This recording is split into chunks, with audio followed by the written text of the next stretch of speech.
اور سنیے دین کی حفاظت. سبحان اللہ.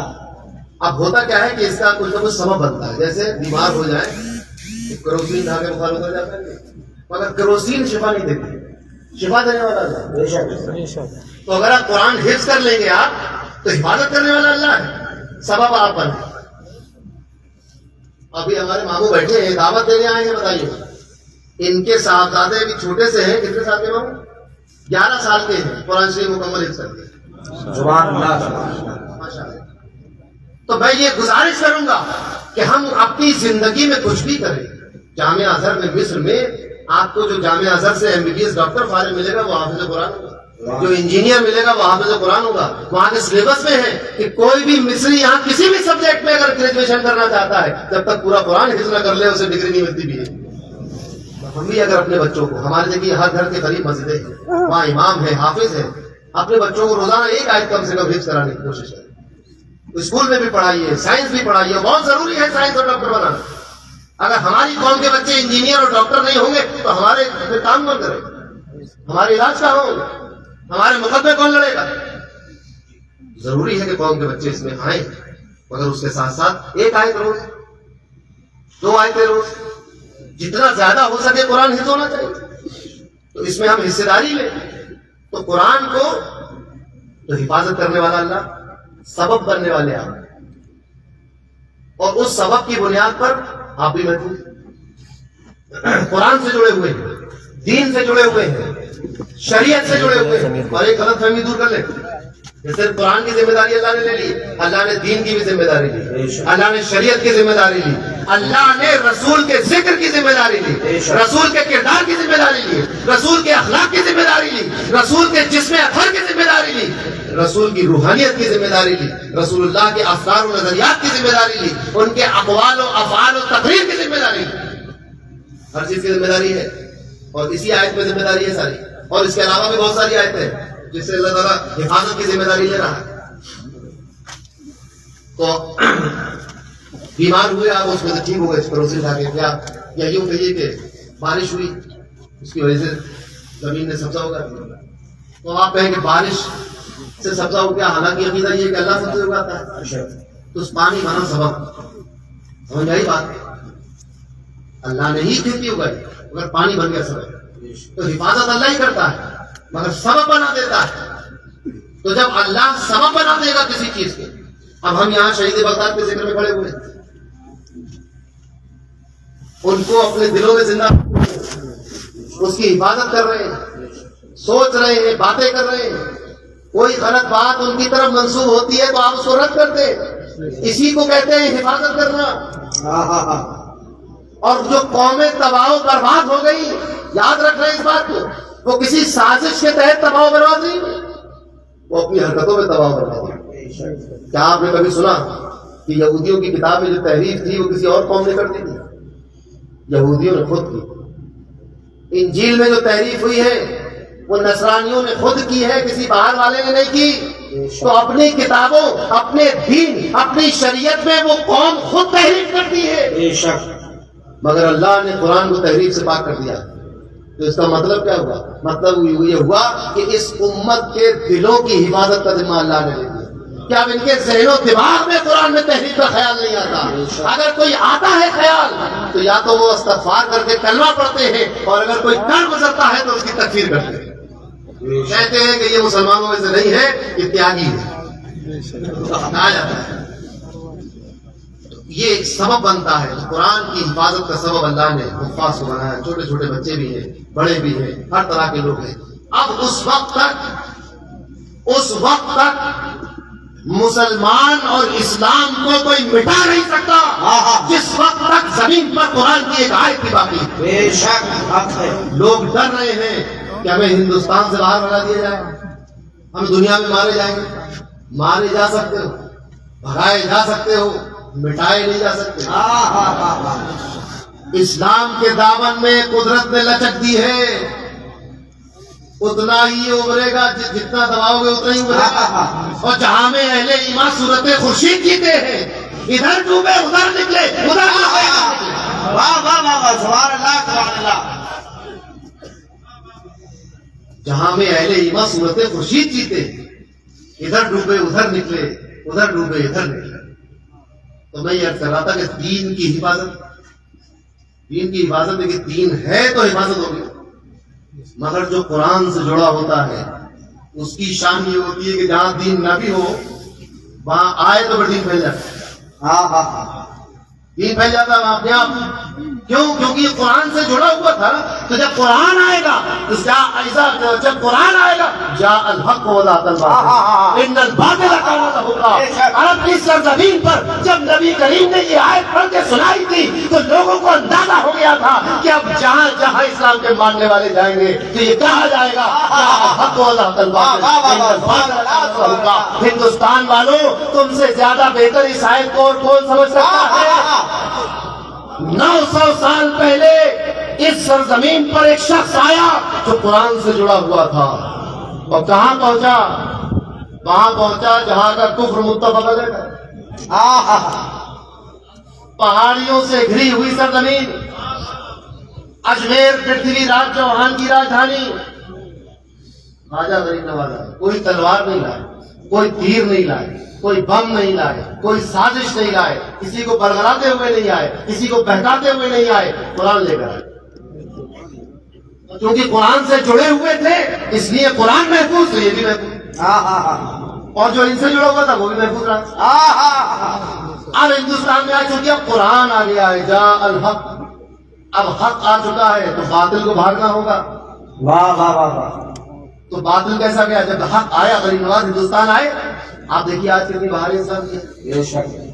تو جس وقت ہندوستان میں اسلام نہیں تھا اس وقت اس ہندوستان میں مسلمان کو کوئی بھگا نہیں سکا. آج تو اسلام موجود ہے، سبحان اللہ سبحان آج تو اللہ. دین موجود ہے یہاں، آج تو نماز ہوتی ہے یہاں، آج تو مساجد بنی ہے یہاں سے حج کرنے کے لیے جاتے ہیں، یا قرآن سنایا جاتا ہے، یا خانقاہیں قائم ہو گئی ہے، یا مدارس قائم ہے. ضرورت ہے تو اس بات کی کہ ہم اپنے آپ سے عہد کریں کہ ہم بھی اسی رستے پر ہوں گے جس رستے پر غریب نواز. بے شک بے شک. تو نکالنے والے اور بھگانے والوں کو سوچنے دو، انہیں کہاں سے اٹھائے اور کہاں سے بھگائے. آپ تو صرف بیٹھنے کی سوچیے، بھاگنے کی بات پہنچ دیں. اور یقین مانو کہ محمد سے وفا تو نے تو ہم تیرے. یہ جہاں چیز ہے کیا، لوہ قلم دے رہے ہیں.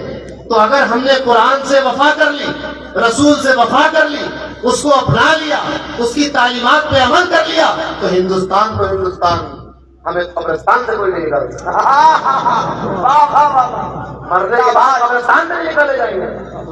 آپ غور کریں، یہ بات ڈائلاگ نہیں ہے، یہ ایک زمینی حقیقت ہے. ابھی کچھ دنوں پہلے اخباروں میں خبروں میں آپ نے دیکھا ہوگا کہ کوئی مرد نہیں تھا، کوئی پہلوان نہیں تھا، کوئی مارشل آرٹ کوئی نہیں تھا، ایک ناسوا لڑکی، ایک کمزور لڑکی جو اپنے آپ کو حجاب سے چھپائے ہوئے، جو اتنی کمزور کہ وہ کسی کی نظر برداشت نہ کر سکے، اتنی کمزور کہ غیر کی نظریں برداشت نہ کر سکے، اپنے آپ کو سمیٹے ہوئے تھی، لپیٹے ہوئے تھی. مگر جب بات آ گئی، کیونکہ اللہ نے فرمایا کہ ہم حفاظت کرنے والے ہیں، تو جس قرآن کی رب حفاظت کرنے والا ہے اس قرآن سے اگر کمزور لڑکی بھی جڑ جائے تو اس میں اتنی ہمت آتی ہے کہ سینکڑوں درندوں کے سامنے اللہ اکبر کا نعرہ بلند. بے شک بے شک. سبحان اللہ سبحان اللہ. یہ اسی زمین پر ہوا کہ نہیں ہوا؟ کیوں ہوا؟ انا لہو لحافظون، ہم ہیں حفاظت کرنے والے. تو یہ مثال نہ دینا کہ اللہ حفاظت کرنے والا تھا تو کربلا میں قتل کیوں؟ کربلا میں اس بات کی جنگ نہیں تھی جان بچانے کی، کربلا میں تو ہاتھ بچانے کی جنگ تھی. ہاتھ بچ گیا، اللہ نے بچایا کہ نہیں بچایا؟ لو ہاتھ اہل صبر و رضا نے کٹا دیے، لو ہاتھ اہل صبر و رضا نے کٹا دیے. اب ظلم سوچتا ہے کہ بیعت کہاں سے لائے، اب ظلم سوچتا ہے کہ بیعت کہاں سے لائے. پانی نہ پائیں ساقیے کوثر کے اہل بیت، پانی نہ پائیں ساقیے کوثر کے اہل بیت، نہر فرات اشک ندامت کہاں سے لائے. تو اللہ نے محفوظ کیا، اللہ نے بچایا. اور جہاں پر ہم لغزش کریں گے، ہم راہ سے بھٹکیں گے، غیر محفوظ ہوتے چلے جائیں گے، غیر محفوظ ہوتے چلے جائیں گے.